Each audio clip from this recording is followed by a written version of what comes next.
Oi pessoal, tudo bem? Prazer em estar lendo com vocês então Homo Deus, e nós vamos continuar a nossa leitura. Então no último vídeo nós falamos que para abordar estes temas preocupantes, examinemos de perto o mundo no início do século XXI, antes de explorar a agenda humana para as próximas décadas. E nós vamos entrar então num capítulo ou num subtítulo que o autor considera como a linha de pobreza biológica. Comecemos com a fome, que há milhares de anos é o pior inimigo da humanidade. Até recentemente, a maioria dos seres humanos vivia no limite mesmo da linha da pobreza biológica, abaixo da qual as pessoas sucumbem à desnutrição e à fome. Um pequeno erro ou um pouco de azar poderiam facilmente constituir-se em sentença de morte para uma família ou uma aldeia toda. Se chuvas pesadas destruíssem a sua colheita de trigo, ou se ladrões levassem seus rebanhos de cabra, você e seus entes queridos poderiam passar fome até morrer. Infortúnio ou estupidez em níveis coletivos resultavam em fome massiva.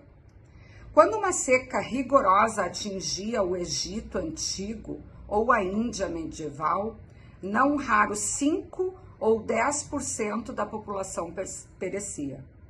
As provisões tornavam-se escassas.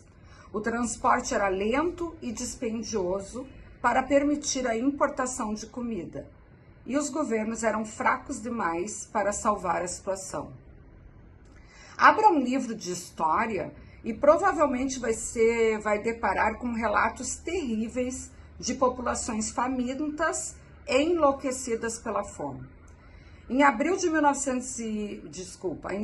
1694, um funcionário do governo francês na cidade de Beauvais descreveu o impacto da fome e dos cada vez mais elevados preços da comida. O distrito todo estava tomado por um número infinito de pobres almas debilitadas pela fome e pela miséria, cuja morte era provocada pela carência total, porque não tendo trabalho ou ocupação, não dispunham de dinheiro para comprar pão. Buscando prolongar um pouco suas vidas e de algum modo matar a fome, esses desválidos começaram a comer coisas tão impuras como gatos e carnes de cavalo esfolados e atirados em montes de esterco. Outros consumiam um sangue que escorre quando vacas e bois são abatidos, e os restos que os cozinheiros jogavam nas ruas. Outros pobres miseráveis comiam urtigas e ervas, ou raízes e grama, as quais ferviam em água. Cenas semelhantes ocorriam por toda a França. Temperaturas ruins haviam arruinado as colheitas em todo o reino nos 2 anos anteriores, de modo que na primavera de 1694, os celeiros estavam completamente vazios. Os ricos cobravam preços exorbitantes por qualquer alimento que conseguissem acumular, e os pobres morriam em massa. Aproximadamente 2,8 milhões de franceses, 15% da população, morreram de fome entre 1692 e 1694, enquanto o rei Sol, Luís XIV, flertava com sua amante em Versalhes. No ano seguinte, 1695, a fome assolou a Estônia e matou 1/5 da população. Em 1696 foi a vez da Finlândia, onde entre 1/4 e 1/3 da população morreu. A Escócia sofreu sob uma fome rigorosa entre 1695 e 1698, e alguns distritos perderam até 20% de seus habitantes. A maioria dos leitores provavelmente sabe qual é a sensação que se tem quando se deixa de almoçar ou quando se jejua em alguma data religiosa. ou quando se vive alguns dias o choque de comer apenas vegetais, como parte de uma nova e maravilhosa dieta.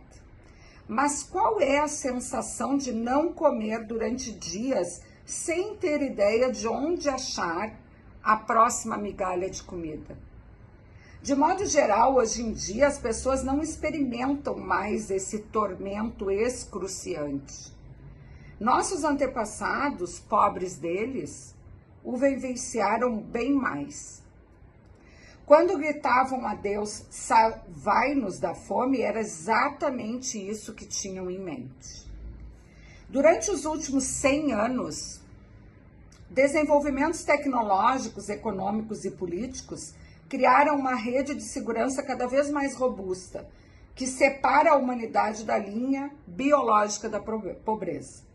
Ondas maciças de fome ainda atingem algumas regiões de tempos em tempos, mas são exceções, quase sempre provocada por políticas humanas e não por catástrofes naturais. Não ocorrem mais surtos de fome por causas naturais, há apenas fomes políticas. Se pessoas na Síria, no Sudão ou na Somália morrem de fome, é porque alguns políticos querem que elas morram. Na maioria das regiões do planeta, é improvável que uma pessoa que perdeu seu emprego e todas as suas posses morra de fome. Sistemas de seguro privados, agências governamentais e ONGs internacionais podem não resgatá-la da pobreza, mas a proverão de um número de calorias diárias suficientes para que sobreviva. Coletivamente, a rede global de comércio transforma secas e inundações em oportunidades de negócios e possibilita superar a escassez de alimentos de modo rápido e barato. Mesmo quando guerras, terremotos ou tsunamis devastam países inteiros, esforços internacionais para evitar a fome são geralmente bem-sucedidos. Embora centenas de milhões de pessoas ainda passem fome quase todos os dias, na maioria dos países o número de mortes por inanição é muito pequeno. A pobreza certamente causa muitos outros problemas de saúde, e a má nutrição reduz a expectativa de vida até mesmo em países ricos.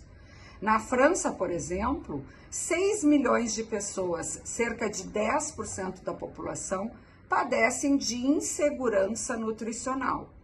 Acordam cada manhã sem saber se terão algo para comer no almoço. Frequentemente vão dormir com fome e as refeições que conseguem obter são desequilibradas e pouco saudáveis. Amido, açúcar e sal em excesso e, por outro lado, carência de proteínas e vitaminas. No entanto, insegurança nutricional não é fome. E a França do início do século XXI não é a França de 1694. Até mesmo no pior dos cortiços em torno de Beauvais ou Paris, as pessoas não morrem porque não comeram durante semanas a fio. A mesma transformação aconteceu em inúmeros outros países, mais notadamente na China. Durante milênios, a fome assolou